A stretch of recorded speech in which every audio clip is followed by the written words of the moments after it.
side view.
facing, which include publishing false news, could land me a jail sentence. But I also want to go back to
Good afternoon, everyone.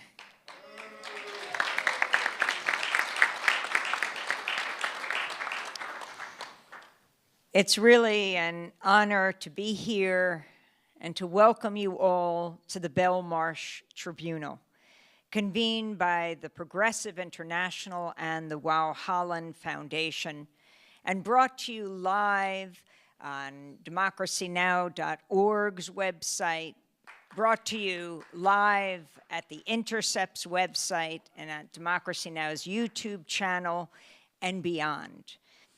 Since its first sitting, the Belmarsh Tribunal has convened the world's leading journalists, lawyers, and parliamentarians, from Professor Noam Chomsky, who just celebrated his 95th birthday, to President Luis Lula da Silva, to provide testimony to the global threat to press freedom.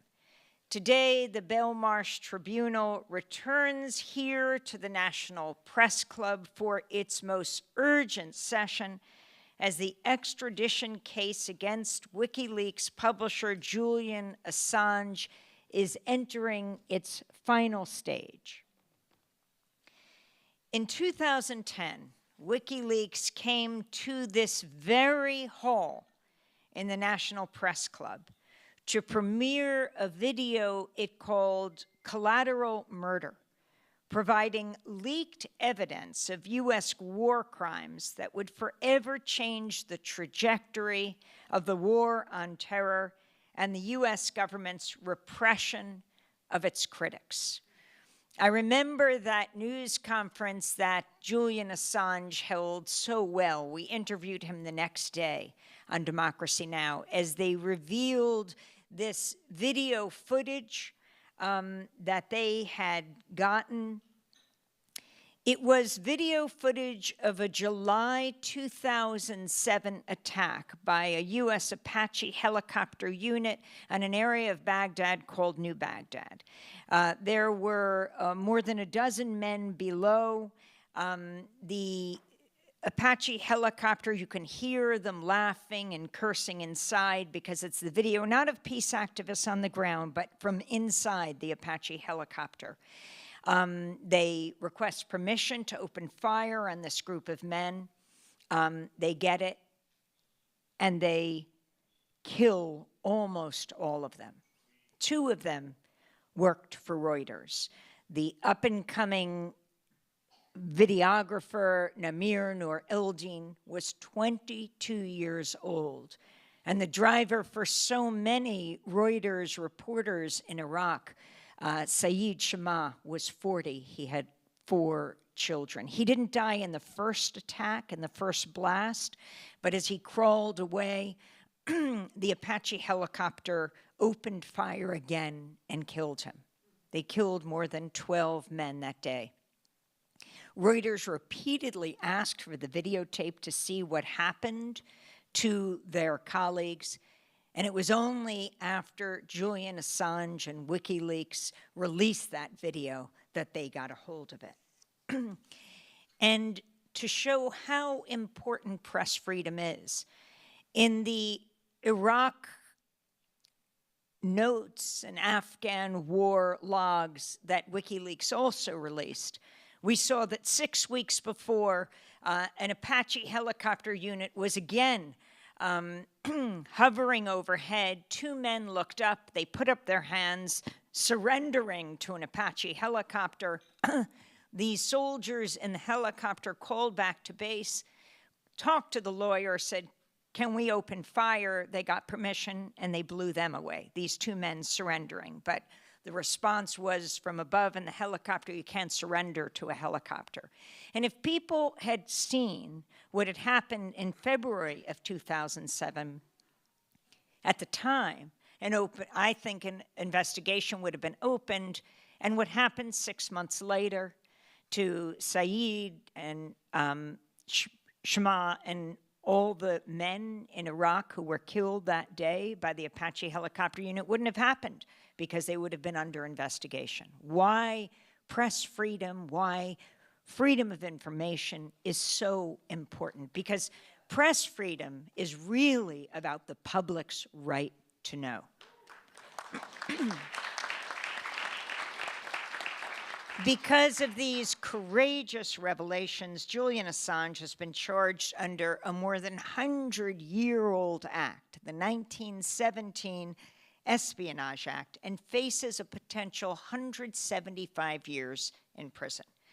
Today, Julian Assange is imprisoned at the high-security Belmarsh prison outside London, where he's been held for almost 5 years as he awaits the final verdict in extradition case, the prison after which this tribunal takes its name. The Belmarsh Tribunal, inspired from the Russell-Sartre Tribunal of 1966, also known as the International War Crimes Tribunal, when representatives of 18 countries gathered to hear testimony of the war crimes committed by the United States against the people of Vietnam.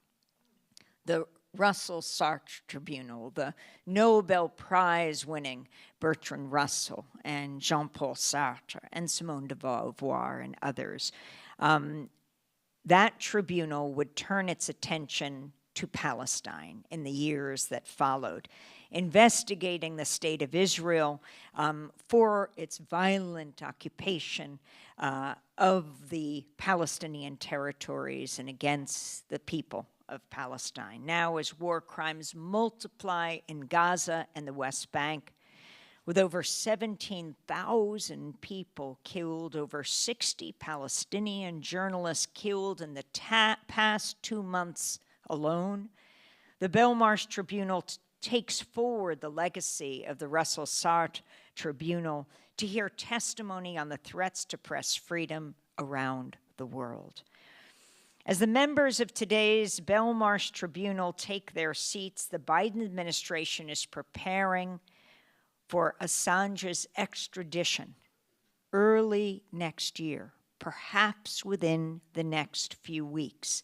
But the international pressure for his freedom is mounting. From presidents and prime ministers to Nobel Peace Prize winners, the international community is crying out against the injustice of Assange's prosecution and its implication for press freedom worldwide. Earlier this month, U.S. Congress members from both parties came together to demand that Attorney General Merrick Garland drop the charges against Julian Assange. Meanwhile, a high-level delegation from the Australian Parliament traveled to Washington, D.C. to push a similar demand in the name of their imprisoned citizen, Julian Assange, as an Australian citizen. As yet, however, the Biden administration has not budged from its position. Assange could be extradited to the United States, possibly as early as January. That's why we're here today, to hear testimony from 13 of the world's leading journalists, lawyers, human rights defenders on the past, the present, and the future of the fight for press freedom and the persecution of Julian Assange. Sorry, I've got a little frog in my throat. I've just flown in from Dubai, where I was covering just a few hours ago, where I was covering the UN Climate Summit. And interestingly, the first summit that we covered at Democracy Now!, the first climate summit, was in Copenhagen. And as we stood outside the Bella Center, where that climate summit was taking place, we called it the Bella of the Beast, there was Julian Assange, at that time, a free man. Well, I pass now to the gavel to the co-chair of today's tribunal, Ryan Grim, who is the DC bureau chief of The Intercept and author of the book that was just published this past week, The Squad, AOC, and the Hope of a Political Revolution. To Ryan Grim.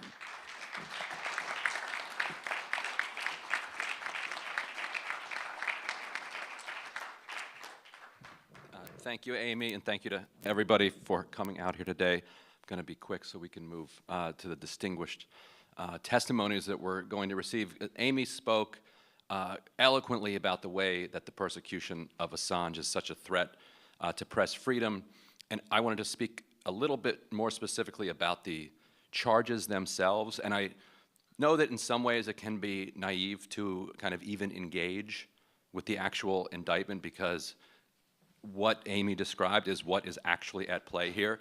But if he is extradited, it is going to have to go to court, and it will be worked out. And so the law does matter. And I wanted to speak about the charges kind of as an investigative journalist, somebody who I've seen myself as a competitor many times with Assange. He would always crush me.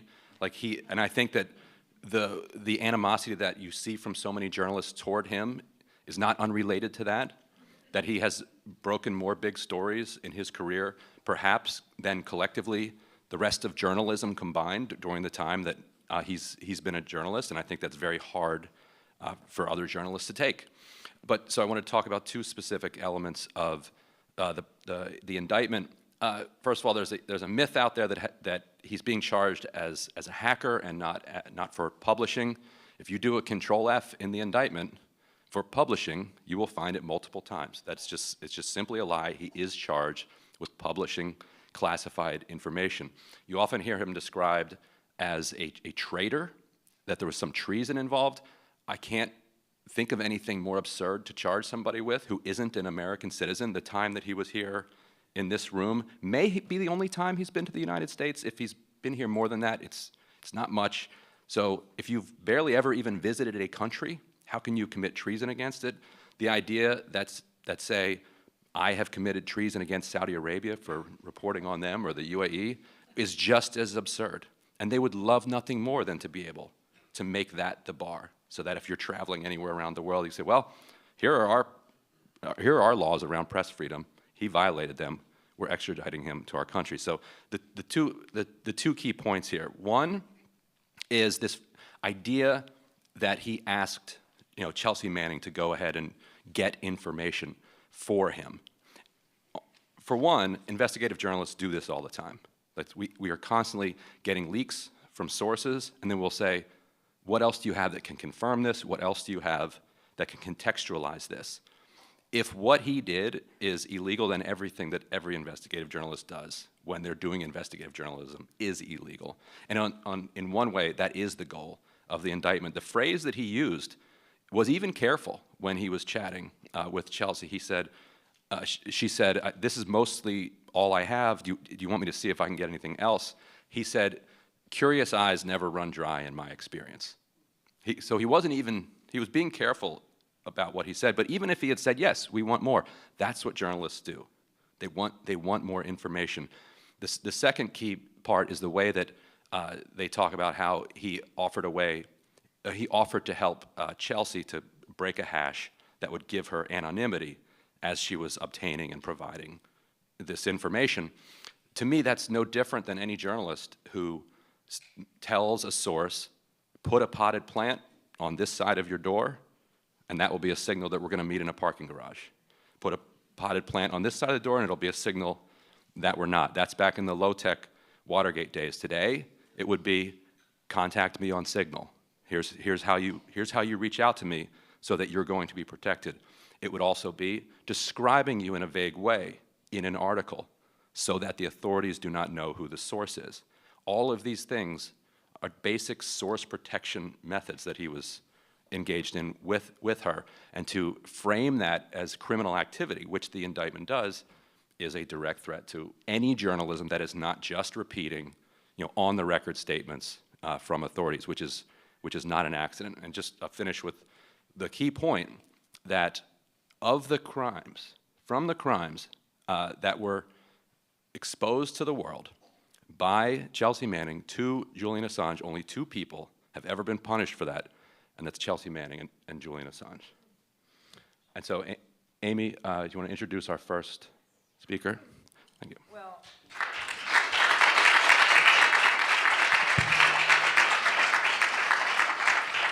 our first witness today at the Belmarsh Tribunal is Ewen MacAskill. internationally renowned journalist and defense and intelligence correspondent at The Guardian. Ewen and his team shared the Pulitzer Prize for Public Service for their coverage of information disclosed by whistleblower Edward Snowden. Ewen MacAskill.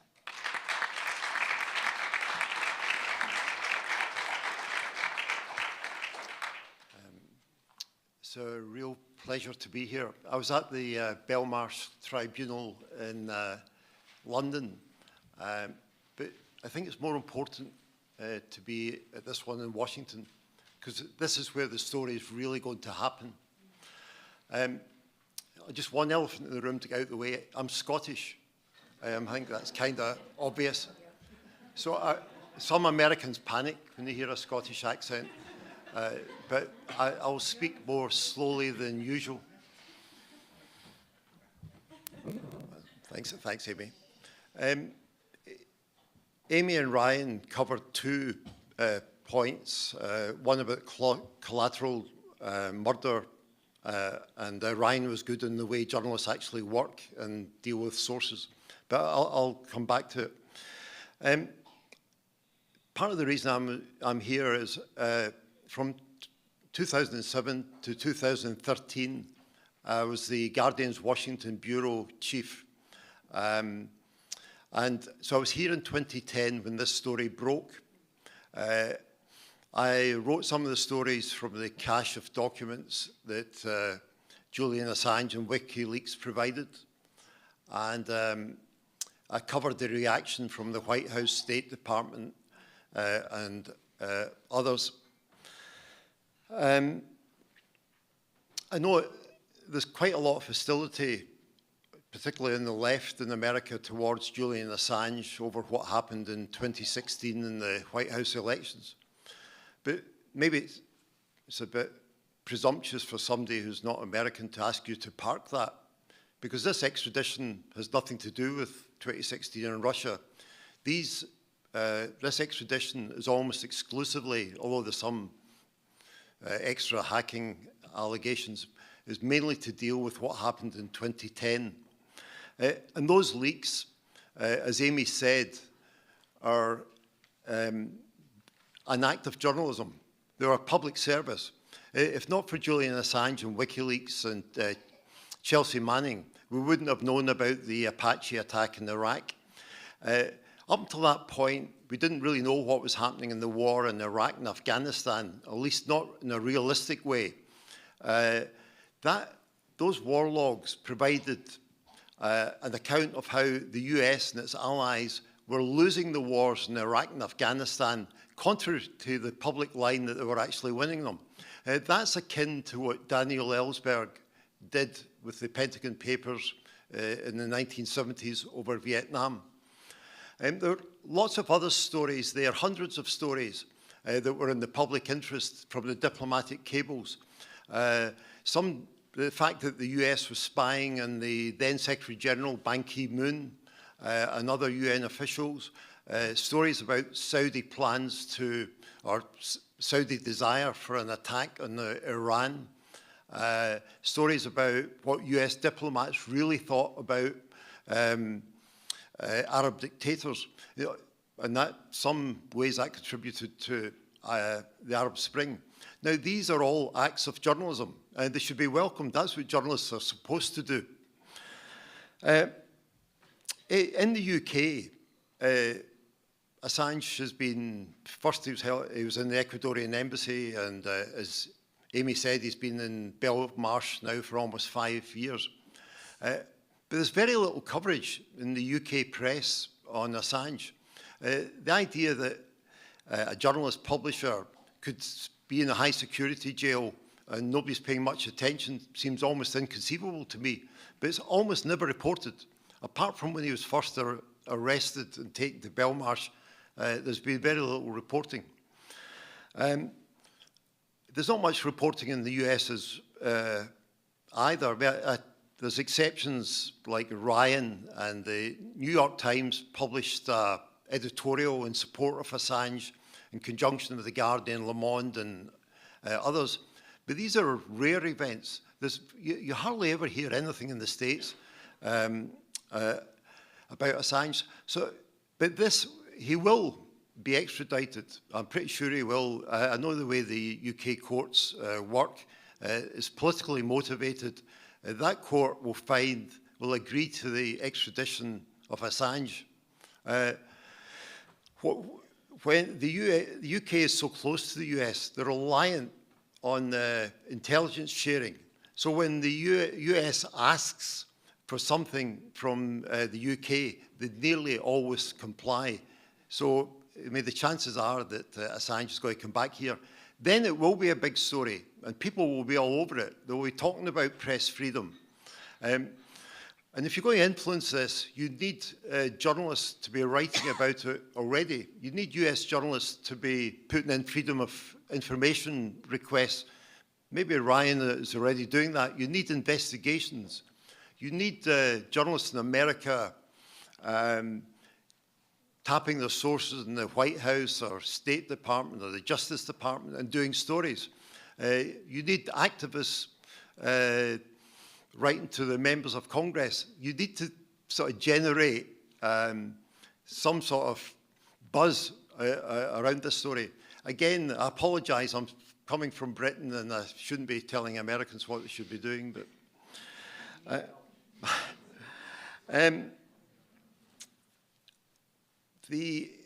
I said that in 2010, I went to the State Department and Hillary, the day the first of the cables were released, and Hillary Clinton was sort of visibly annoyed and angry and said it was an attack on the international community.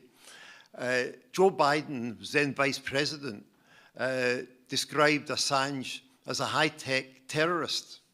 Now, there's no reason to think that Biden has necessarily changed his view, but it's coming up to an election year, and you've got to wonder, unless there's pressure on him, he can just ignore this, but if there's pressure on him, then he might think, I've enough concerns in the election year to avoid being sidetracked by something like a freedom of the press argument.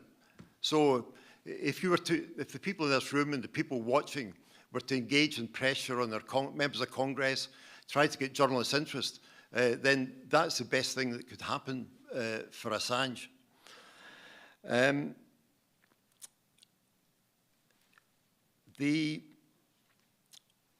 Amy mentioned that he's in Belmarsh prison.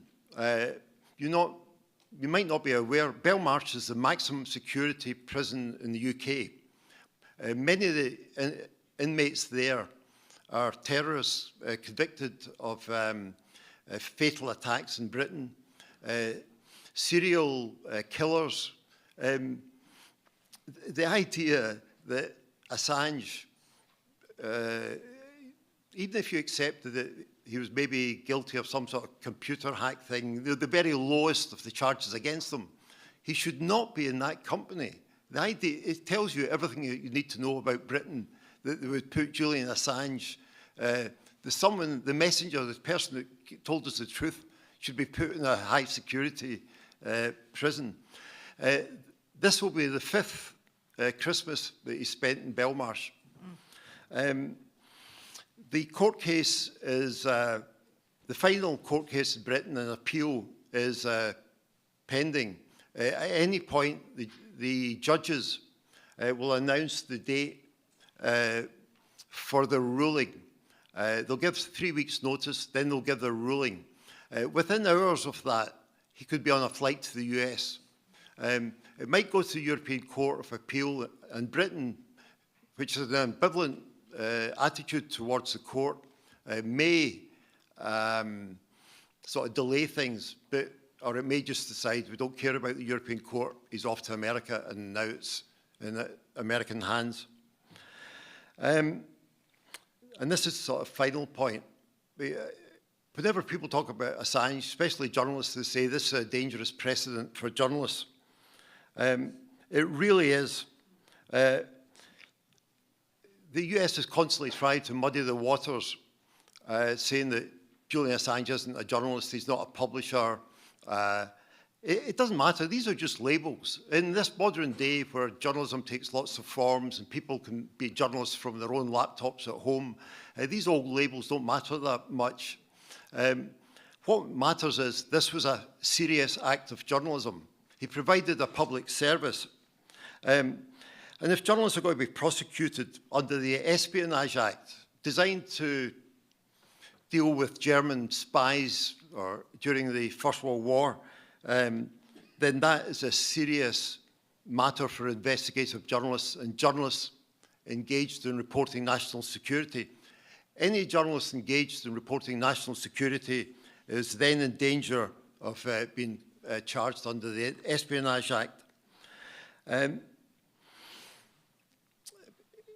If Julian Assange can be charged, then theoretically journalists like my former editor, Alan Rusbridger, at the time of Snowden, which is a much more serious case than the 2010 WikiLeaks ones, would the US thought, okay, Alan Rusbridger is guilty of damaging US security. He might be British, but we'll take him back to the States under the Espionage Act. Or the editor of Der Spiegel or Le Monde or El País, or reporters like me, Glenn Greenwald and Laura Poitras, should they be charged under the Espionage Act? And it's not about just foreign journalists like me or The Guardian. This could eventually, you could see American journalists also being prosecuted. That might seem fanciful. And it's hard to imagine Biden prosecuting reporters from the New York Times or wherever. But under a Trump presidency, maybe it's not so fanciful. Thank you. That one, is this on? Right. Our next witness at the tribunal is John Kiriakou. He's a journalist, whistleblower, and former intelligence officer for the CIA. After leaving the CIA, Kiriakou became the first former CIA officer to confirm that the agency waterboarded detainees in the course of its so-called War on Terror. In 2012, Kiriakou became the first CIA officer to be convicted of disclosing classified information and the only CIA agent to go to jail in connection with the US torture program. Today, he is one of the nation's foremost defenders of the First Amendment. Thank you so much. Thank you. Thank you. Thank you, friends. I'm honored to be here to speak in support of Julian Assange. Amy said something very important, I think, in her introductory comments, and that is that Julian most likely will be extradited sooner rather than later. And I want to talk about that because I think we should hope for the best, but prepare for the worst. So in preparation for the worst, let's talk about solitary confinement. First, I want to say unequivocally that the Justice Department is lying to everybody. Everybody. It is not up to the prosecutors to decide who goes to solitary and who doesn't. That is the sole discretion of the Federal Bureau of Prisons, and never the two shall meet. So prosecutors can tell Julian's attorneys all they want. We promise he won't be put in solitary. We promise he won't be put in a communications management unit. Those are empty promises. So let's talk about solitary confinement. Believe it or not, solitary confinement as a punishment was invented in the United States of America. In 1829, the government built a facility in Philadelphia. Now it's in downtown Philadelphia. Back then it was out in the hinterland, called the Eastern State Penitentiary. It was a maximum security penitentiary, Gothic in style, made of stone. And the idea was that if you take a criminal and put him in a 6-foot by 10-foot cell with a bed, a chair, a bedpan, and a Bible, and no human contact, he'll spend all of his time reading the Bible, and he'll come out as a reformed and good human being. But instead, everybody went insane. Literally, they went insane. And we never learned a lesson from that experience.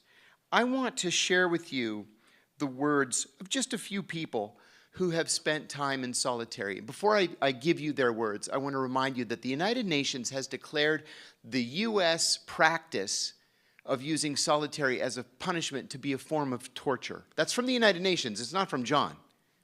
It's a form of torture.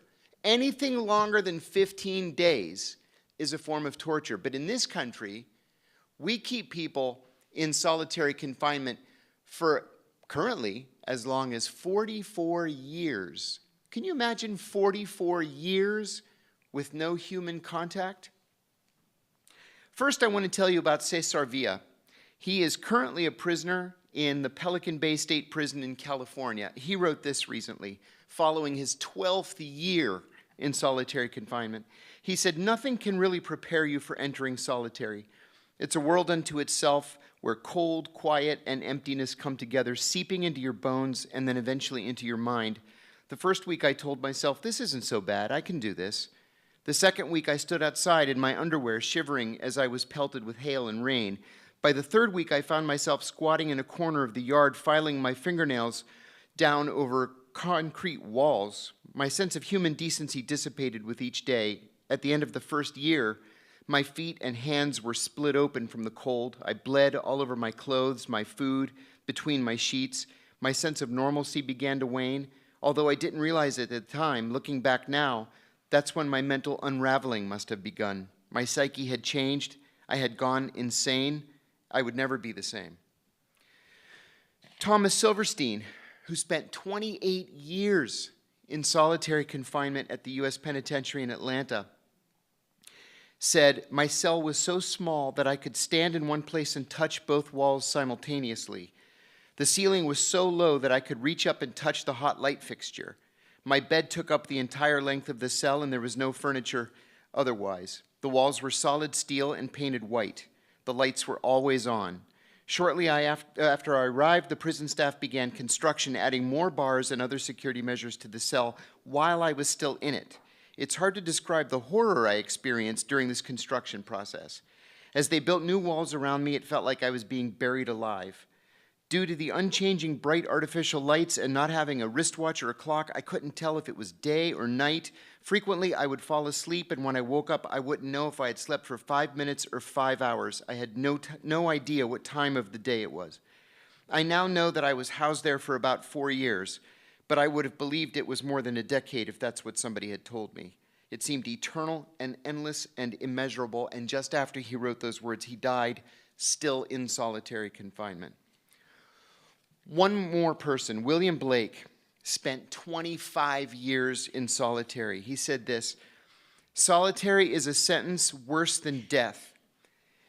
I've experienced times so difficult and felt boredom and loneliness to such a degree that it seemed to be a physical thing inside of me, so thick it felt like it was choking me, trying to squeeze the sanity right out of my mind, the spirit from my soul, and whatever life was left in my body. I have seen and felt hope become like a foggy, ephemeral thing, hard to get a hold of, even harder to keep a hold of, as the years and then the decades disappeared behind me, while I stayed trapped in the emptiness of solitary. I've seen minds slipping down the slope of sanity, descending into insanity, and I've been terrified that I would end up going like the guys around me that have cracked and become insane. It's a sad thing to watch a human being go insane before your eyes because he can't handle the pressure of the box and the pressure that the box exerts on your mind, but it's sadder still to see the spirit shaken from the soul, and it's more disastrous. Sometimes the prison guards find us hanging and blue. Sometimes our necks are broken when we jump from our beds, the sheet tied around the neck that's also wrapped around the grate covering the light in the ceiling, snapping taut with a pop. I've seen the spirit leaving men in solitary, and I've witnessed the results, and it's a nightmare. That is what the plan is for Julian Assange. So when they tell you, no, we're not going to put him, we promise we won't put him in solitary confinement, that has as much weight behind it as me promising that I won't put him in solitary confinement. So rest assured, they're lying to us just like they're lying to him. So what do we do next? Thank you. What do we do next? Next is we have to keep fighting. Whether we fight Merrick Garland or Joe Biden, or we fight on the airwaves to try to influence the jury, the fight really has just begun. Thank you. Thank you. Thank you. Thank you, John. Our next witness, Sevim Dagdelen, comes from Germany to join today's tribunal. Sevim has been a member of the German Bundestag since 2005, where she sits on the Foreign Affairs Committee. She is a member of the NATO Parliamentary Assembly and a deputy member of the Parliamentary Assembly of the Council of Europe. Thank you. Thanks, Ryan. Thank you, dear friends.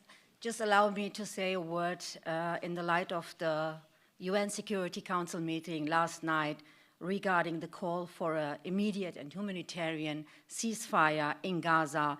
I think it's really the veto of the United States of America is a shame, is a scandal, and it all shows us that the talks about Western values is nothing than a farce. And the Western press coverage about Gaza also shows us how much we need the voice of Julian Assange, who once said, if wars can be started by lies, peace can be started by truth. So,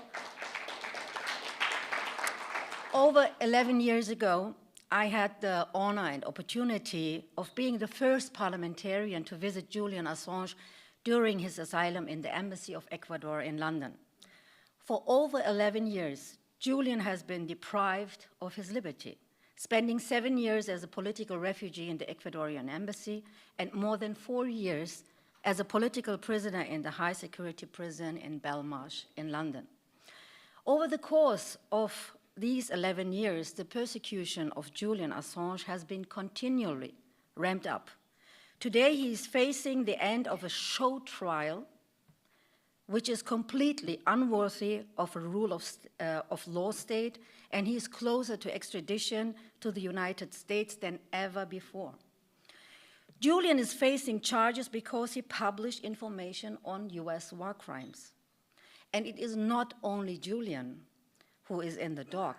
It is also people's right to know the truth, the right of every journalist worldwide to inform the public about unacceptable situations or the crimes of the powerful without fear of state persecution and repression. And it's also the right of parliamentarians to know the truth about their governments, what they're doing, that all the talks about surgery, clean wars, it's nothing than bullshit, because all wars are brutal and not clean.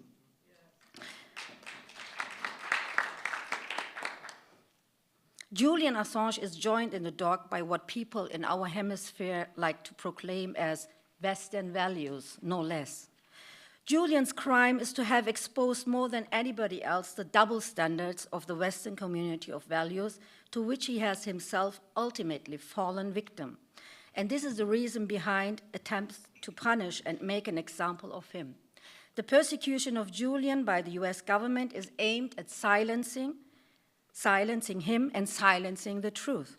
The fact that the rest of the Western states are generally standing idly by is a disgrace and serves to undermine our own credibility.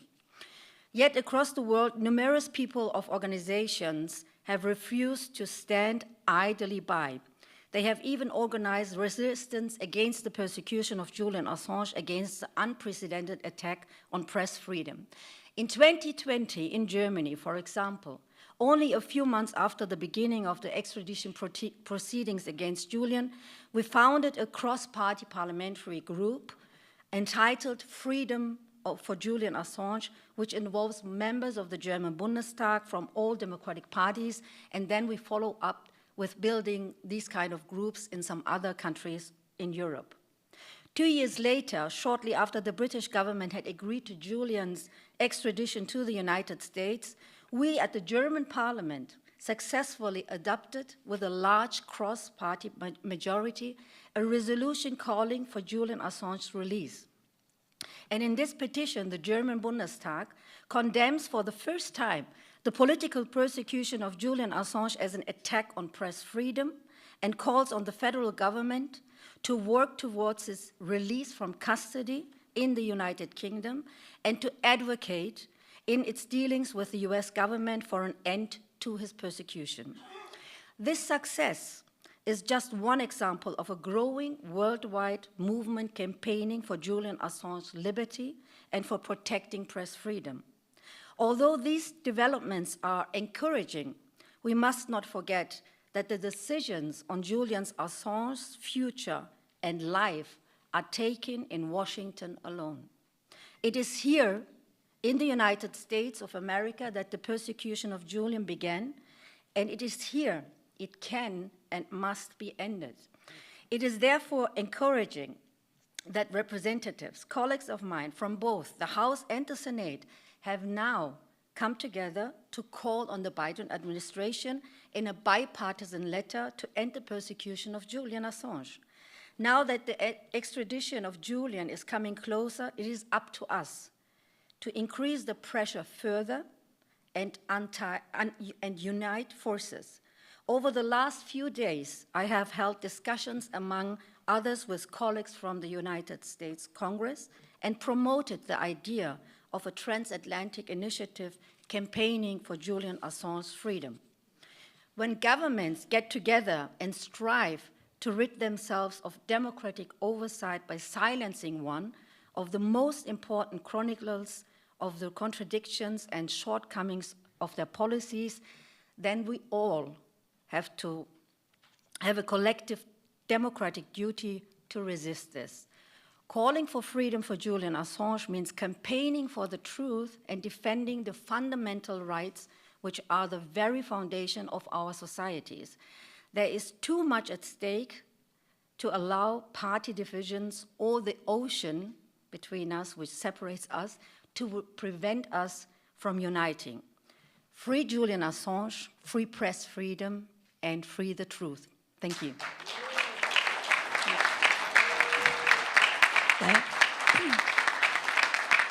Thank you so much. Next up is Lina Attalah. She is the co-founder and chief editor of Madamasser, one of Egypt's leading news outlets. In 2020, she was awarded the Knight International Journalism Award from the International Center for Journalists.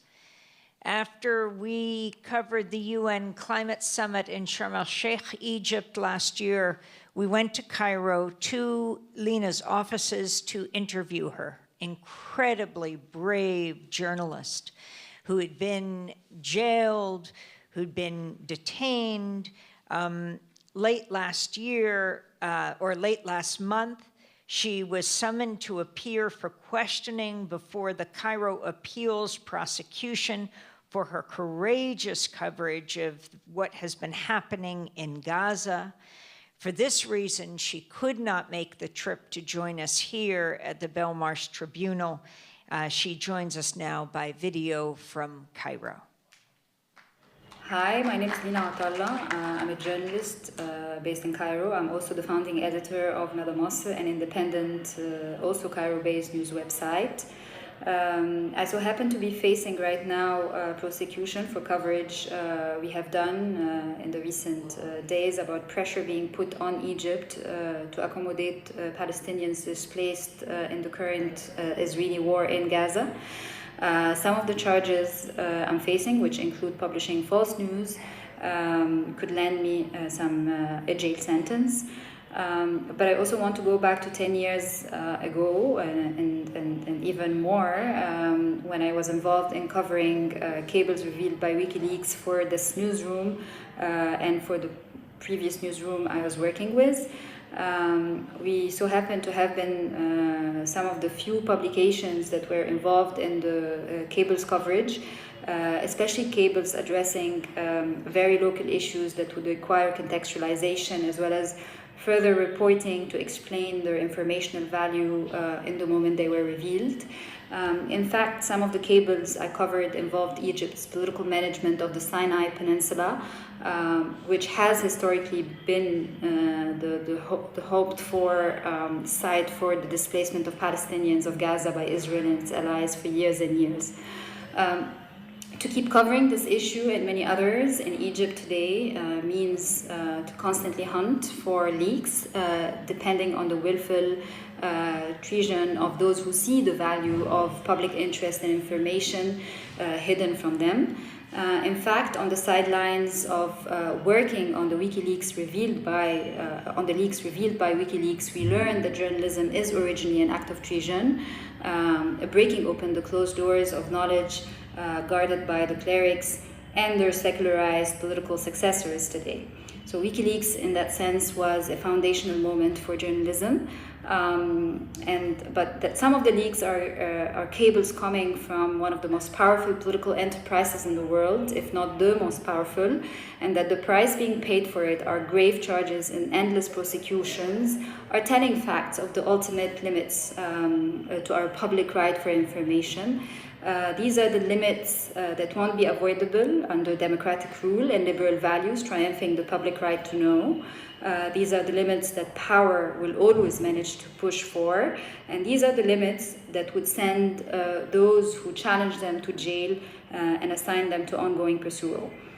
Today, and especially with the ongoing war next door, I feel that such references as freedom of expression, public interest, right to information, among other foundational references, can increasingly be parked aside as casualties of power.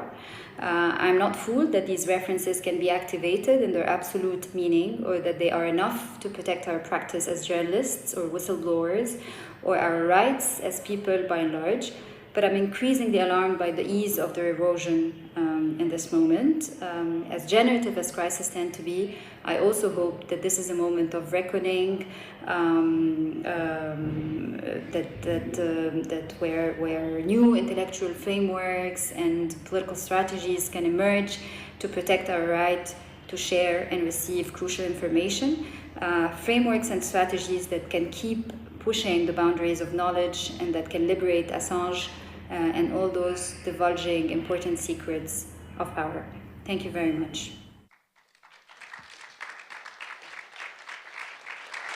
Again, that's Lina Attalah, co-founder and chief editor of Madamasser, as she talks about the significance of WikiLeaks for journalism and democracy today.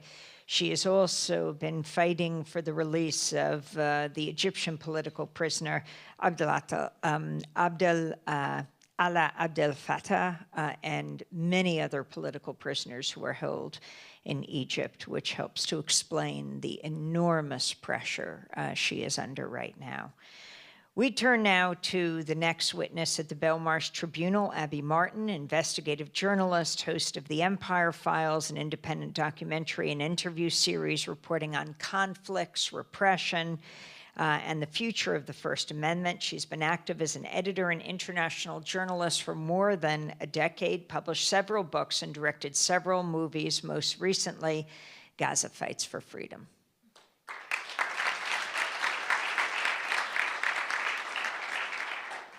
Thank you so much. It's an honor to be on this panel and to be with all of you here today for this very important call to action.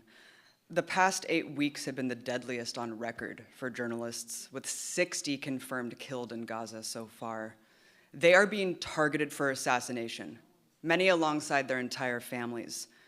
The reporters who remain say that their press vests, which should be their protective barrier from bombs and bullets, are actually what is marking them for murder. The genocide in Gaza has been exposed by these heroes. The only way the world knows the depth of crimes committed by the US and Israel, things that would otherwise remain hidden for years, is because journalists are able to document them on their phones and instantly upload them for the world to see. The Iraqi people did not have the capacity to film their reality when a crime of this scale was being committed to them. They had no ability to break through the lies and propaganda disseminated by our so-called free press. Instead, it was whistleblowers like Sergeant Joe Darby who leaked the infamous Abu Ghraib torture photos, which dealt a major blow to the US war effort. Imagine, for 1 second, if the Bush administration locked up the CBS reporter who dared to publish those. Iraqis didn't have social media, but they did have WikiLeaks, which finally showed the world what American forces had kept hidden for so long. Washington worked very hard to control where journalists could access and what they could and could not report.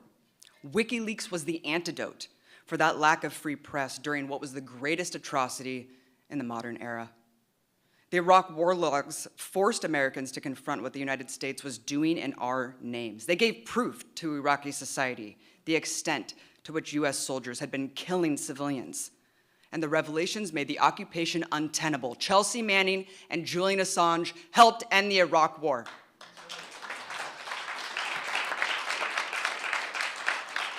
Forgive the repetition, but I think this quote bears repeating. Julian Assange once declared that if wars can start with lies, peace can start with the truth. Those words ring as our beacon when we look at the threat that truth poses to power, the powers that decide who lives and who dies, how wars start and how wars end. Truth poses the ultimate threat indeed. It gives the peons the power to know and the agency to act. That's why Julian Assange is deemed enemy number one. Let's turn to Gaza once again, where not only journalists, but Palestinians who become viral, like our great late friend Rifat al-Arer, are openly assassinated for exposing Israel's crimes. Let's not forget the CIA tried to do the exact same thing to Julian Assange. They wanted to kill him for the same reason that Israel is killing Palestinian journalists. But America is not as brazen as Israel and needs to maintain this veneer of respectability, humanitarianism, and democracy. So instead, they chose a different means to the same end, silencing him, punishing him, and taking away his life by throwing him in a dungeon. And they relied on the willing agents of empire, the dutiful media stenographers, to articulate to us why Assange is not a journalist and persecute him at the stake. Assange has been in prison for so long, it actually might be hard to remember what it was like when WikiLeaks came out. It's hard to remember how much of a relief it was to witness an organization braving the truth, armed with proof, a figurehead that challenged power in such a superb way. Remember what an exciting moment that was? A triumph of public interest journalism, which was finally shining a spotlight on the crimes the Pentagon was committing in the shadows. WikiLeaks was celebrated as the important public service that it was, and Assange was heralded as the heroic leader. And as an aspiring journalist, I was so moved by his conviction and voice. So much has happened since he's been gone. Leaders have risen and fallen. Movements have been sparked and extinguished. Looking back at the legacy of WikiLeaks and how much of its revelations provided a foundational knowledge for the machinations of empire and the state and geopolitics today, I am eternally grateful. We turn to the bloodletting in Gaza. It's because of WikiLeaks that we know about Israel's intent to keep Gaza's economy on the brink of collapse. It's people teetering above humanitarian crisis. We can thank WikiLeaks for revealing the strategy of wanting Hamas to govern the Gaza Strip so they can deem 2.3 million civilians there a hostile entity worthy of collective punishment, and as we've seen plainly today, death. We've all seen how the US government prosecutes whistleblowers with extreme prejudice. No one embarrasses them without paying dearly in prison. But Assange's case took the state's vengeful prosecution to a new and extremely dangerous level. Assange did not steal or leak any government secrets. He never committed any crime. He published and exposed the crimes. That's why the Espionage Act was enacted over 100 years ago, to prevent the interference in the war effort. As President Woodrow Wilson stated when he oversaw the creation of this archaic and draconian law, such creatures of passion, disloyalty, and anarchy must be crushed out. The case against Assange is unprecedented. It breaks new legal ground that has profound implications for not just every journalist, but every citizen. This case criminalizes journalism, it criminalizes dissent, What's happening to Julian Assange will have a chilling effect that will resonate for generations. This is what will happen to you if you try to replicate Assange's work. This too can be your fate if you dare to challenge us. And let's remember, the US government has no credibility on this issue. They weaponize the notion of a free press to only ostracize, sanction, and try to kill their enemies, take down governments, while their closest enemies are the most horrific on freedom of the press: Saudi Arabia, Uganda, Israel, right? How can we trust an institution like this to tell us who is a journalist and who is not? Who is worthy of doing journalism? How is it acceptable that the perpetrators of the illegal invasion of Iraq are the ones who get to decide if the man who exposed their crimes is a journalist? We cannot let a conflict of interest of this magnitude prevail. Julian Assange is the voice of the people, and we must free him. Thank you.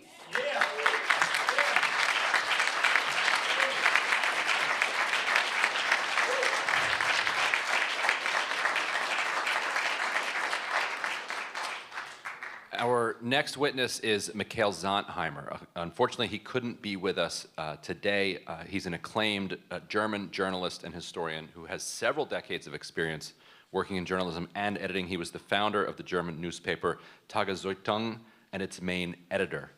Later, he worked for Die Zeit, and as correspondent for Der Spiegel, he worked on the WikiLeaks Revelations and Julian Assange's refuge in the Ecuadorian embassy. And here is Mikhail joining us from Germany. My name is Michael Sontheimer. I'm a journalist from Germany, from Berlin. And back in 2010, I got in contact with an organization called WikiLeaks. I was a member of the editorial staff of Der Spiegel, back then the biggest news magazine in Europe. And soon after that, Der Spiegel cooperated with The Guardian, the New York Times, the Le Monde stepped in, and El País as well. We cooperated with WikiLeaks by publishing secret US documents, mainly military documents, which were provided by a military analyst called Bradley Manning, today Chelsea Manning. These documents showed, among others, serious war crimes by American soldiers in Afghanistan and in Iraq.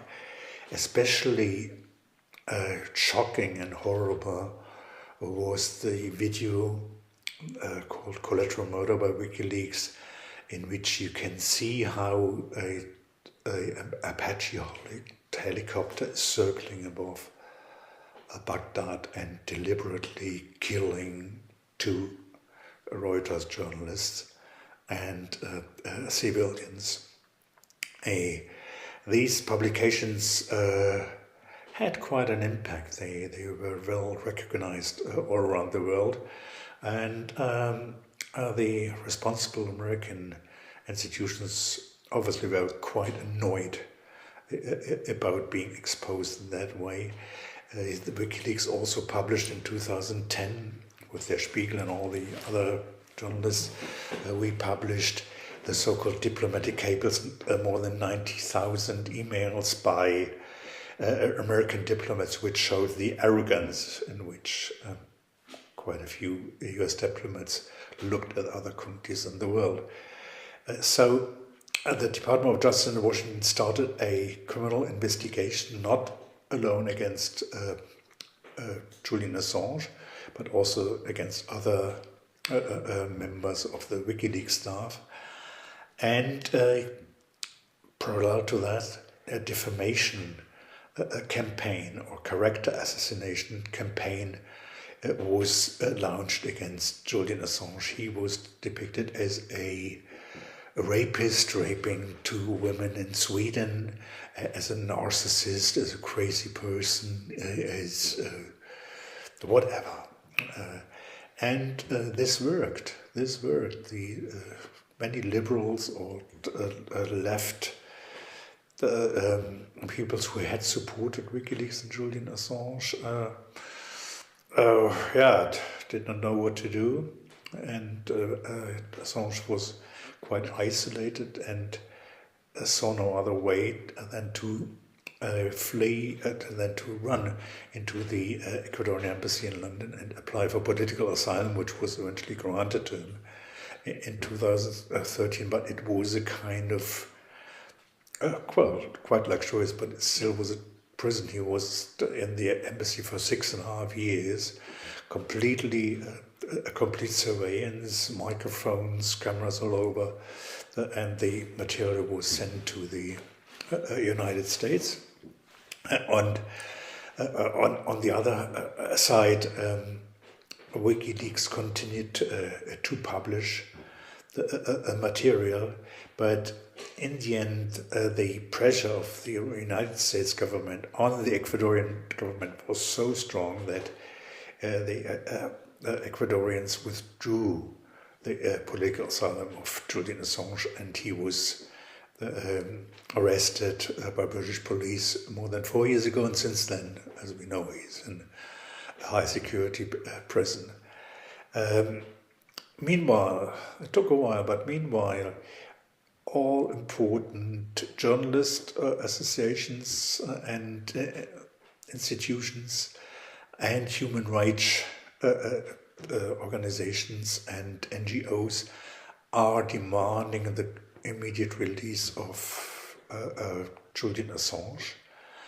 And in this context, I find it very embarrassing that the German Foreign Minister, Mrs. Annalena Baerbock, had demanded the release of Julian Assange during her election campaign, but as soon as she was elected, she didn't comment anything anymore on Julian Assange. And meanwhile, she or her spokespeople keep saying, we trust in the rule of law in the United States and in the UK. I mean, how can you trust in the rule of law of a country that, where the most powerful secret service, the CIA, has been discussing if it wouldn't be an option to kill Julian Assange in the Ecuadorian embassy or just to kidnap him?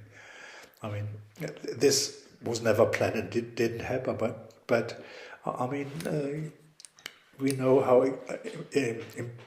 powerful the American secret services are, and that is, I think, the reason why Julian Assange is still in prison. Although in South America, more presidents or heads of states or prime ministers have come up demanding freedom for Julian Assange, and especially in his home country in Australia, the political movement is quite strong to bring him home. The Prime Minister Albanese has said several times, enough is enough. But I mean, the Americans, in its almost natural arrogance and their powerful secret services, they obviously want to state an example, to teach journalists worldwide the lesson that if you interfere with American military and secret services, you won't be happy in your life in the future. That's the lesson which journalists should not take, but it is difficult to ignore the dangers posed for media freedom worldwide, the danger posed by the American government.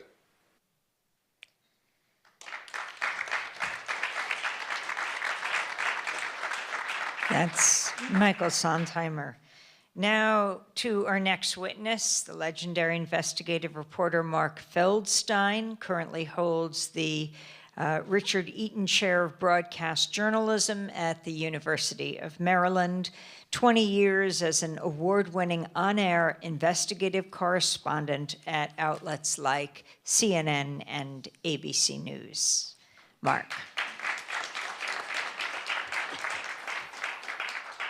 Thank you. The prosecution of Julian Assange is unprecedented in American history. Publishing state secrets is not unprecedented. That's common. It's been going on thousands upon thousands of times since the 1790s. But never before has a publisher been thrown in prison for what he published. After September 11th, the government escalated prosecution of whistleblowers, the leakers, but never the journalists who published the information. That was seen as protected by the First Amendment and its clause protecting freedom of the press. This was known as the reporter-source divide. And so the Obama administration, which didn't like the leaks any more than other administrations, prosecuted Chelsea Manning for these leaks, but not Julian Assange because of the First Amendment. That changed under Donald Trump. His administration administered a new and dangerous legal theory using the espionage laws to imprison people for publishing true information about government abuses, Julian Assange. If you look at the indictment, it targets news gathering and publishing by itself as an act. 9 counts of what they call unauthorized disclosure of national defense information. That's publishing. 7 counts of unauthorized obtaining or receiving of this information. That's news gathering. In fact, they say, quote, that Assange, quote, explicitly solicited restricted material of political, diplomatic, or ethical significance precisely because of the value of that information. That's what journalists do. That's what all good journalists do. That's what I teach my journalism students to do. Even a top-level national security official from the Bush administration, Jack Goldsmith, said that this was obviously framed to mirror what journalists do. It's not an accident. This is an attempt to criminalize investigative reporting, to criminalize national security journalism. And Julian Assange is the perfect defendant from the government's standpoint because he's so unpopular. It's easier to convict him as a publisher than the publisher of the New York Times, which also published this information, even as it opens the door to doing just that. This case is about more than Julian Assange or journalism. It's about the right of the citizens to get the information they need to participate in a democracy, to know what's being done by the government in our name with our tax dollars. It was a Republican congressman, Rand Paul, who said of this case, "In a free society, we are supposed to know the truth.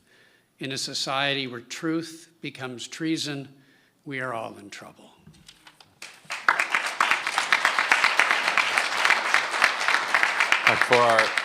For our next witness, we're glad to have the president of the European Federation of Journalists with us today, Maja Sever. With over 3 decades of experience as an investigative journalist, she has received numerous awards, including Croatia's Journalist of the Year in 2018 and the Pride of Croatia in 2020. She is the first woman to lead the European Federation following her post as president of the Trade Union of Croatian Journalists. Julian Assange is a crucial figure when we talk about transparency, media freedom, journalism, and controlling political authorities and governments. The fate and role of Julian Assange are crucial for the journalism because it symbolizes the fight for freedom of speech and the public rights to know the truth. His works with Wikileaks allowed for the release of the large amount of information that exposed corruption, abuse of power, and other covert activities of governments all around the world. Demanding transparency, Assange is a symbol of ideas that the public has a right to know the truth about the actions of their governments. He used technology to enable the distribution of information within intermediaries and showed how digital tools can be used to preserve media freedom and democratic values. He fights for transparency and freedom of information is essential for the future of journalism because it raised questions about the role of the media, the role of the journalism, the relation between the government and the media, and the public's right to access information. his legacy could have a lasting impact on the way journalists deal with data and how society deals with issues of freedom of expression and access to information. That is why European Federation of Journalists joined the numerous colleagues and organizations in calling on the United States government to drop all charges against Julian Assange and allow him to return home to his wife and his children. We are seriously concerned about the impact of Assange's continued detention on media freedom and the rights of all journalists worldwide. We call on European governments to work actively to free Julian Assange. To show our solidarity, many of our members have declared that we declare Julian Assange a full member or a free member of our organizations, our unions and associations. We want to show that we are really in solidarity with Julian Assange, and we demand free Julian Assange now.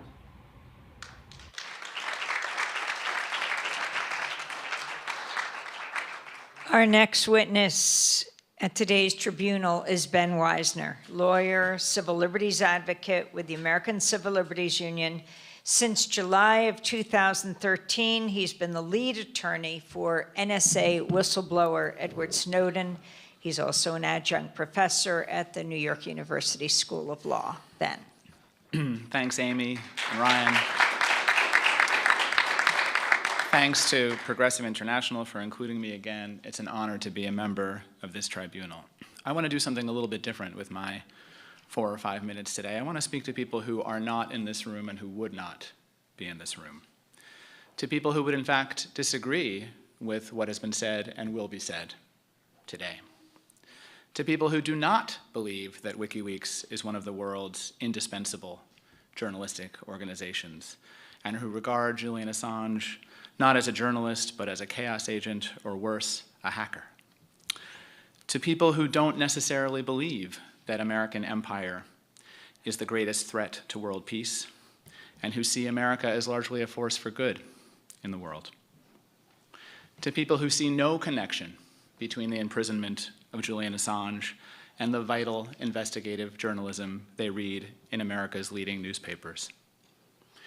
To people who think Julian Assange should probably be locked up for conduct wholly unrelated to the charges in this case. In short, to most Americans, including almost every member of Congress and almost everyone who holds power in this city. I want to say that if you think that what's happening to Julian Assange has nothing to do with you, that you have no skin in this game, you are wrong. The Washington Post recently, in recent years, unveiled a slogan, "Democracy dies in darkness." It's a little bit grandiose. They've been mocked a bit for it, but can anybody doubt its truth? No government in the world willingly divulges evidence of its own misconduct. Even in democracies, we might say especially in democracies where leaders have to face voters. People in power use every method at their disposal to conceal their misconduct, their scandals, and their crimes. Every important fact we know about our government's crimes, we know because the free press published the government's secrets. The single most important role of the press in a democracy is to dig out the government's secrets and to return them to their rightful owners, the public. This prosecution seeks to recharacterize that vital role as a criminal conspiracy. For the first time in our modern history, the government is describing the publication of truthful information as a felony. And if you think the government will do that once and then be satisfied, you're naive about how power works. The threat of prosecution will be in the air every time the government seeks to persuade a newspaper not to publish its classified secrets. And even if you think that's not likely to happen with this president and this attorney general, take a moment to consider who the next president and attorney general might well be. This prosecution could hand a loaded weapon to someone who views our free press as an enemy of the people. Let me close by speaking directly to the Attorney General, though I suspect he does not stream Democracy Now! Or The Intercept. Perhaps this footage or coverage of this footage will make its way to him. We know that this is a prosecution that you would not have initiated. We also know that you're an institutionalist and you don't believe that the government should change its position just because it changes its Attorney General. And I think we know that you do not want to have the historic mark of being the first Attorney General to set the precedent that publication of truthful information can land journalists and publishers in prison. Julian Assange has been in a maximum security prison for more than 4 years. Under any version of punishment, whatever you think he may have done wrong, enough is enough. And it's possible, indeed it's vital, that we find a way to bring this case to a resolution without setting a precedent that will make this country less free. Thank you.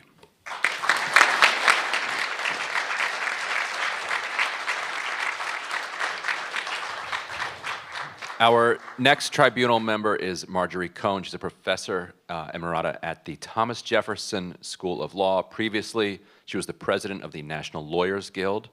Professor Cohn has testified to the House Judiciary Committee and to military courts-martial about the illegality of the wars and the duty to disobey unlawful orders. She is a member of the Bureau of the International Association of Democratic Lawyers.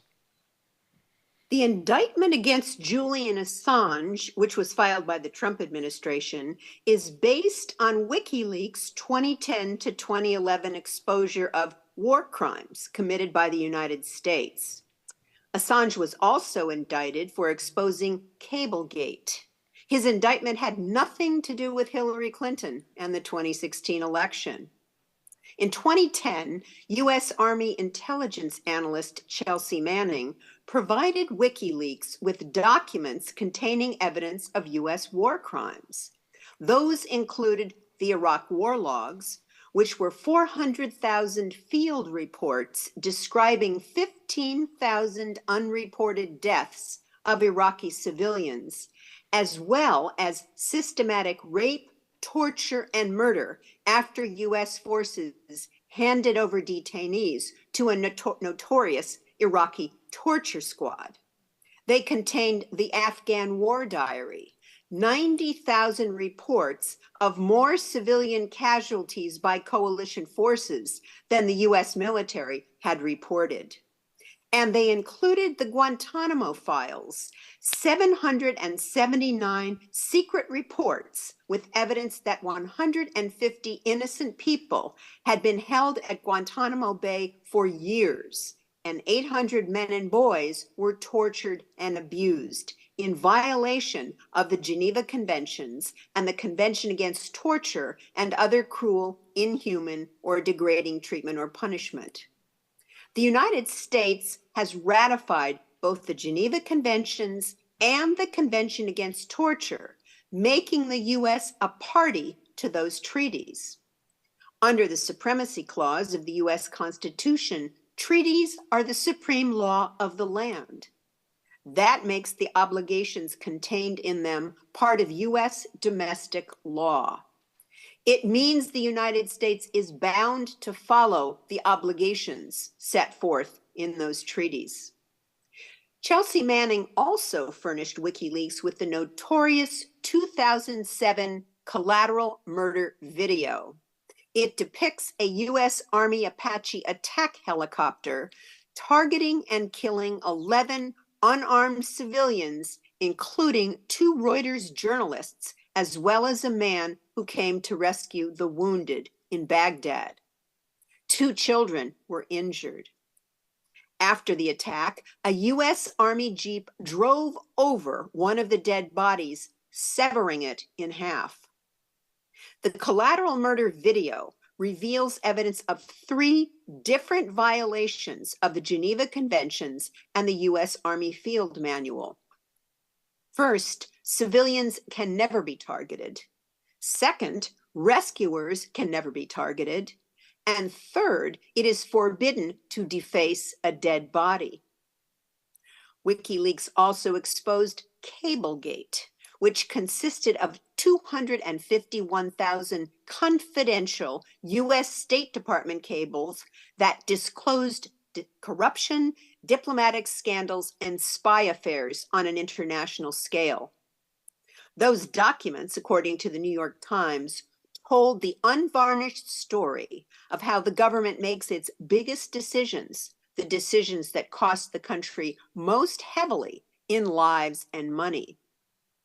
A year ago, the New York Times, The Guardian, Le Monde, Der Spiegel, and El País, which also exposed Cablegate, signed a joint open letter calling on the U.S. government to dismiss the Espionage Act charges against Julian Assange for publishing classified and military diplomatic secrets. Publishing is not a crime, the letter states. The U.S. government should end its prosecution of Julian Assange for publishing secrets. Barack Obama's administration, which prosecuted more whistleblowers under the Espionage Act than all prior presidential administrations combined, decided not to indict Julian Assange. That is because of the so-called New York Times problem.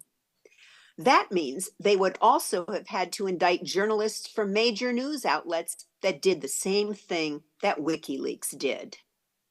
But rather than dropping Trump's case against Assange, consistent with the position of the Obama-Biden administration, Joe Biden has zealously pursued extradition and persecution. It is critical that the Biden administration drop the U.S. demand for extradition and dismiss the indictment against Julian Assange. The integrity of the U.S. government and the survival of freedom of the press require it. Thank you.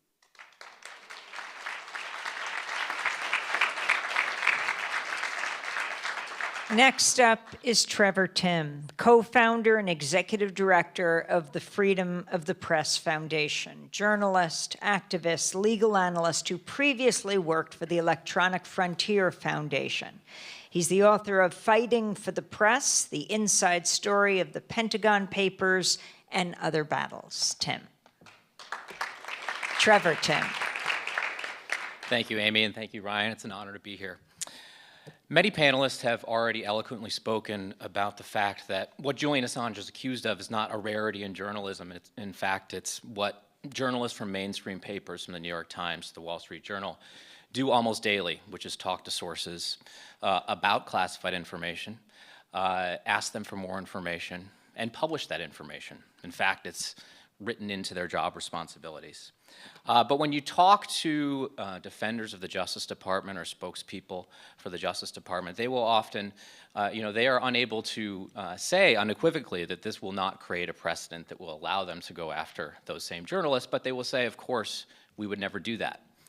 And so I think it's important to emphasize that this is not just a slippery slope argument or some theoretical exercise. Currently, right now on the campaign trail, the leading candidate for the Republican Party, Donald Trump, has repeatedly told crowds of thousands of people that he would like to, quote unquote, jail journalists. He has repeatedly on social media talked about how cable news operations are committing, quote unquote, treason for criticizing him and reporting on things that he doesn't like. And just the other day, one of his close allies talked about how in the second Donald Trump administration, he will, quote unquote, go after the media. And so, I would ask anybody within the Justice Department currently, in the Democratic Party, or in charge of the White House, is there anybody who would love more a precedent set in this Assange case that would allow a future president to go after newspapers like the New York Times and the Washington Post than Donald Trump? After all, it's not WikiLeaks or a WikiLeaks-like outfit that is publishing the most classified information in the United States today. It is those papers that I just named and many other mainstream papers like them. Now, many people in this room, both the panelists and in the crowd, have done heroic work trying to raise awareness about this case. Virtually every press freedom organization, including Freedom of the Press Foundation, virtually every civil liberties organization, including ACLU, virtually every human rights organization, including Human Rights Watch and Amnesty, has loudly condemned these charges and asked the Justice Department to drop them. But there is one group of people who can make more of a difference than anybody, and that is the journalists who are in this audience, the journalists who may be watching at home, and their editors and publishers.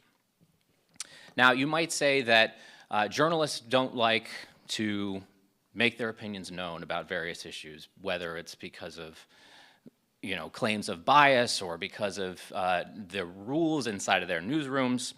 However, we know that this is not the case when we're talking about issues that directly affect their rights. And I want to talk quickly about two examples.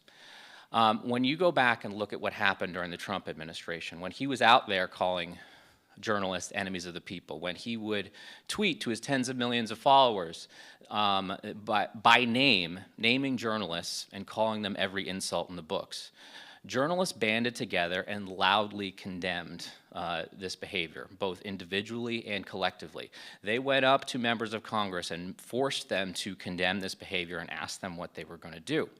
Now, you can say Trump is impervious to that criticism or even liked that criticism, and so nothing changed. But we do know, actually, that this can work on the Biden administration specifically. I think a lot of people forget that at the very beginning of the Biden administration, just in the first month or two, we found out that at the end of the Trump administration, the Justice Department had issued secret legal orders to spy on the email records of journalists at the New York Times and the Washington Post and CNN. And even worse still, it seemed like the Biden administration was going to continue fighting to make sure that they got that information from the reporters and the tech companies that held it. Well, as soon as journalists found out about this, there was widespread outrage.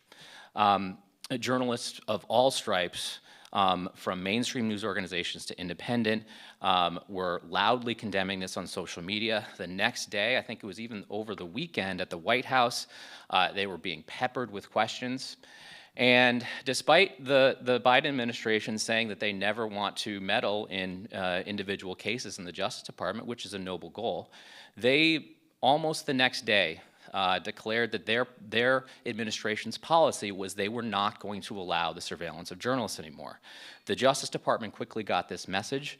By the day after that, they had announced that they too were going to work on instituting rules that would make sure that this would never happen again.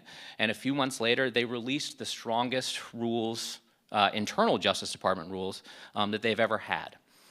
And so, we know that this can bring change. Now, the problem is that a lot of people or journalists are afraid to speak up for Assange. And so time is running out. If Julian Assange comes to this country, it may be too late. And so my message to all those journalists is please tell your followers, tell your bosses, and tell anybody who will listen that this is not just about Julian Assange, it is about your rights and the rights of all your colleagues. Thank you.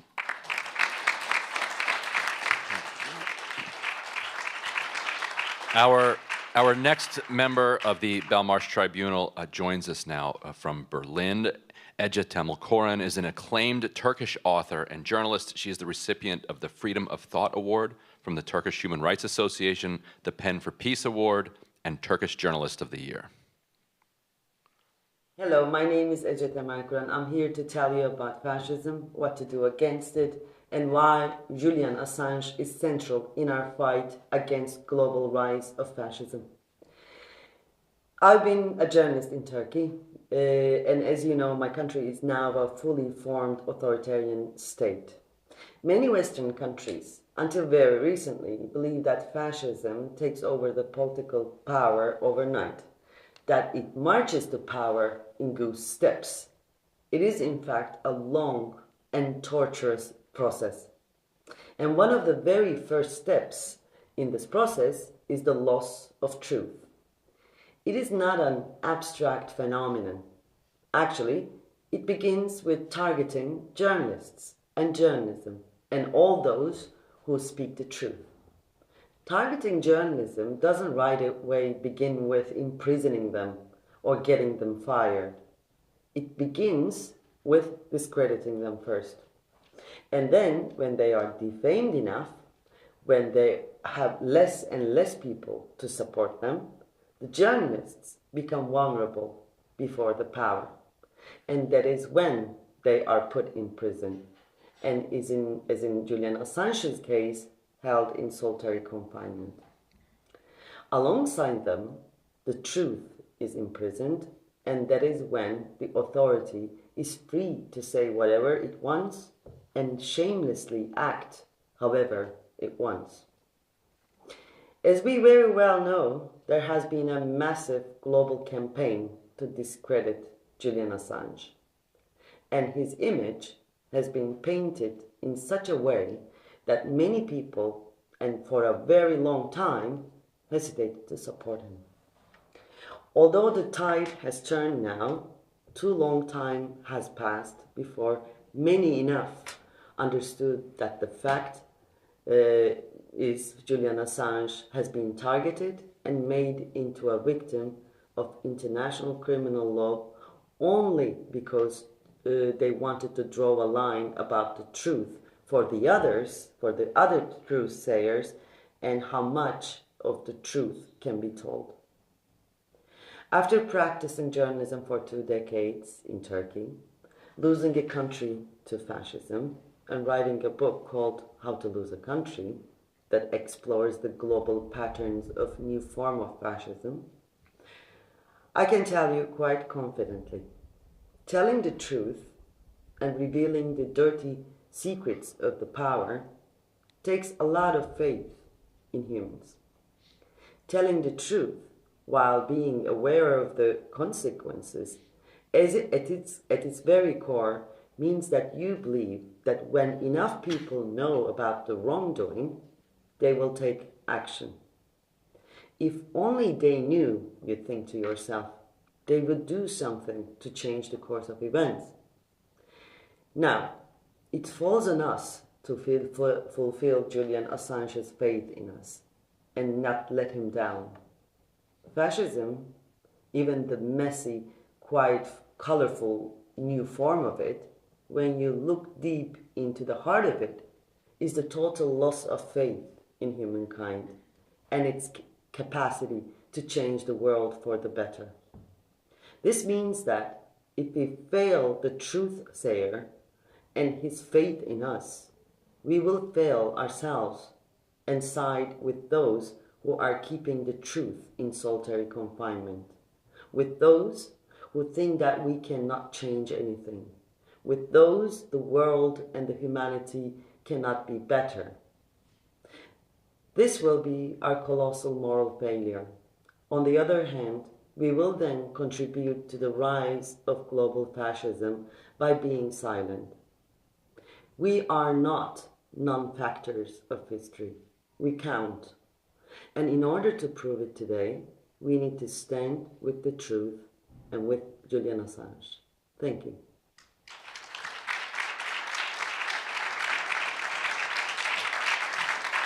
Last but not least, before we conclude our tribunal today, our witness is Rebecca Vincent, the Director of Campaigns for Reporters Without Borders, RSF, Reporters Sans Frontières, an international organization focused on safeguarding the right to freedom of information across the world. I very much appreciated when they came to my defense when charges were brought against me for covering the Dakota Access Pipeline in North Dakota. RSF was there. Rebecca Vincent began her career at the State Department before leaving to dedicate her career to the defense of human rights and a free press. She's a fellow at the Royal Society of Arts and serves on the advisory network of the Media Freedom Coalition, the Magnitsky Awards Committee, and the Advisory Council of the Foreign Policy Center.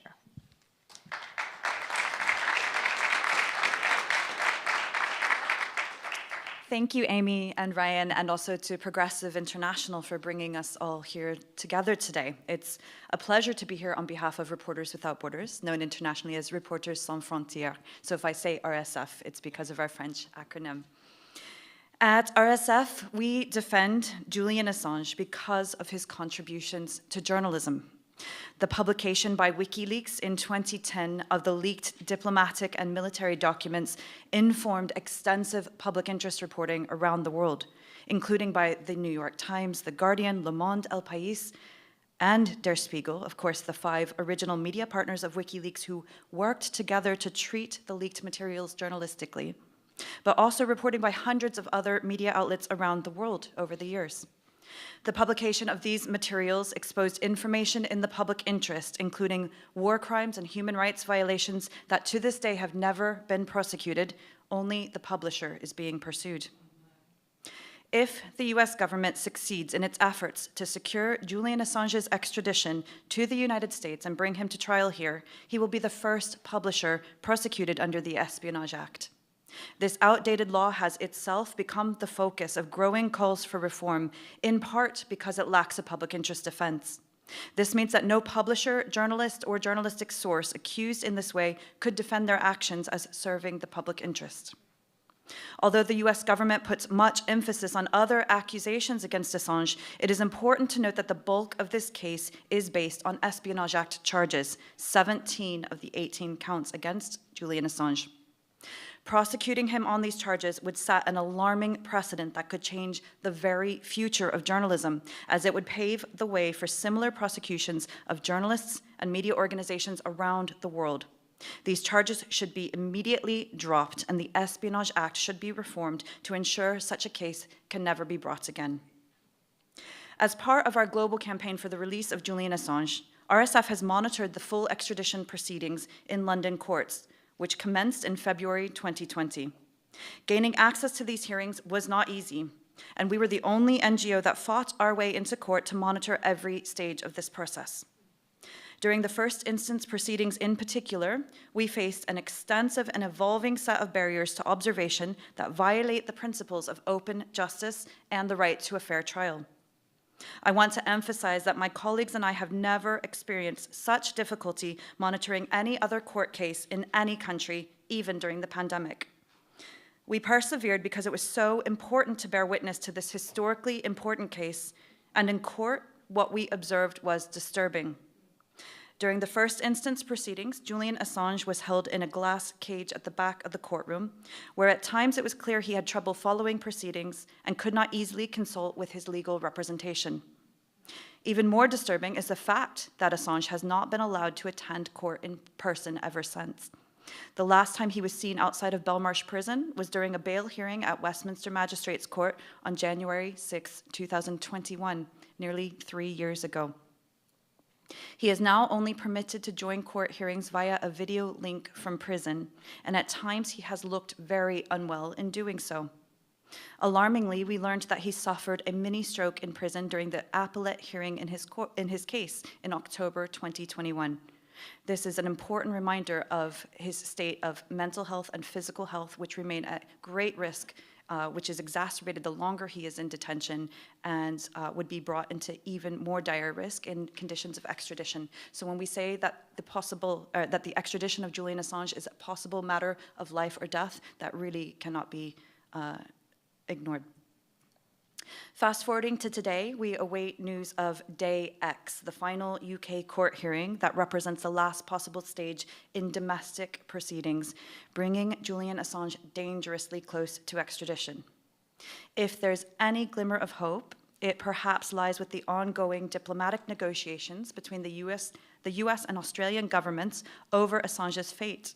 We again urge both governments to commit to reaching a political solution as a matter of urgent priority that would allow for Assange's release without further delay and prevent his extradition, with a guarantee of no further time to be served in prison in the UK, the US, Australia, or anywhere. The past 13 years cannot be undone, but these states can correct the situation now and put an end to the relentless persecution of Julian Assange, which endangers journalism and global press freedom.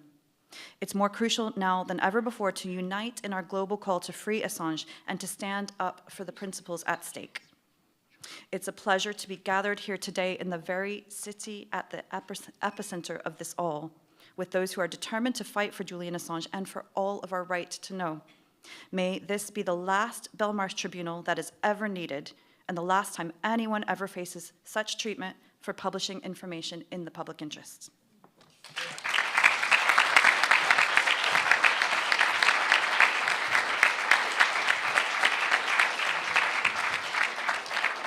Thank you, Rebecca.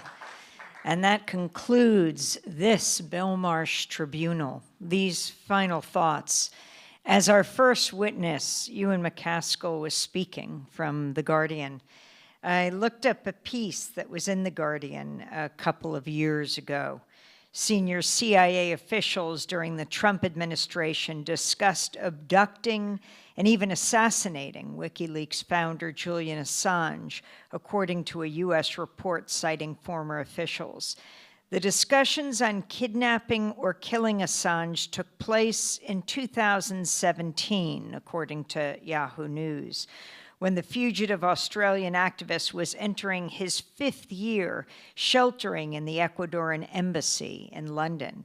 The then CIA director, Mike Pompeo, and his top officials were furious about WikiLeaks' publication of Vault 7, a set of CIA hacking tools, a breach in which the agency deemed to be the biggest data loss in its history. Pompeo and the CIA leadership, quote, were completely detached from reality because they were so embarrassed about Vault 7. Yahoo cites a former Trump national security official as saying they were seeing blood. Some senior officials inside the CIA and the Trump administration went as far as to request sketches or options for killing Assange. There seemed to be no boundaries, a former senior counterterrorist official was quoted as saying. The kidnapping or murder of a civilian accused of publishing leaked documents with no connection to terrorism would have triggered global outrage. Pompeo raised eyebrows in 2017 by referring to WikiLeaks as a, quote, non-state hostile intelligence service. The Yahoo report said it was a significant designation as it implied a green light for a more aggressive approach to the pro-transparency group by CIA operatives who could treat it as an enemy espionage organization. This is the background for where Julian Assange is today. In 2012, he got political asylum in the Ecuadorian embassy in London. Think about that. That was more than 10 years ago that he has not been able to enjoy freedom. Year after year, I mean, he could have gone to Ecuador, but he couldn't step outside of the Ecuadorian embassy because he faced arrest by the British authorities. And of course, now at the behest of the United States, waiting to extradite him here based on a more than 100-year-old law. It's clear that the authorities are not simply going to change their minds, as is always the case if you look back in history. It's up to movements making demands of the top. It's movements that make history. It is all of you. It is up to all of you. That is the only possibility of making the difference. Our motto at Democracy Now! Is go to where the silence is and say something. It is so critical that that happened today. Right now, more than 1,000 people are watching online. You can take those links at Democracy Now! And spread them far and wide. If each person sent this to 10 or 20 people or to whole organizations, This is what makes the difference. And I'll end by going back to World War II, to the White Rose Collective, to Hans and Sophie Scholl, brother and sister. She was a student at the University of Munich. He was a medical student at the University of Munich. They weren't Jewish. They were German Christians who thought, what could they do in the face of the Nazi atrocity? And they thought, well, at least if we can get out information, the Germans will never be able to say we didn't know. And so they published a series of 6 pamphlets. On the 3rd pamphlet were written the words, "We will not be silent." They spread these pamphlets out everywhere. In the middle of the night, they would hurl them into an alleyway or into a marketplace or from the atriums, balconies at their school. Just toss these pamphlets about. Hans and Sophie, their professor, and others were arrested by the Gestapo. They were charged, they were tried, they were convicted, and they were beheaded. But that philosophy, that motto, should be the Hippocratic oath of not only journalists today, but of all people of conscience. We will not be silent. Democracy Now!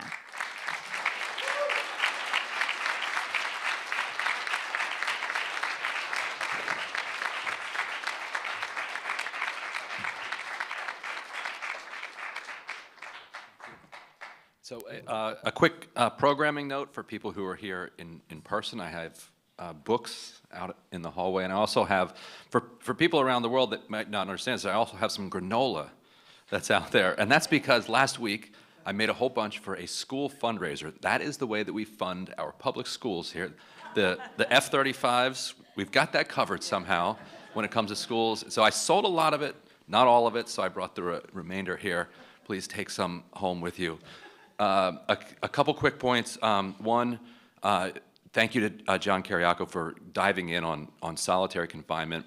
And the only thing I would add to that is the UK asked for promises, as he said, from the United States that he would not be put in solitary confinement. Those promises, obviously, from the Department of Justice aren't worth anything.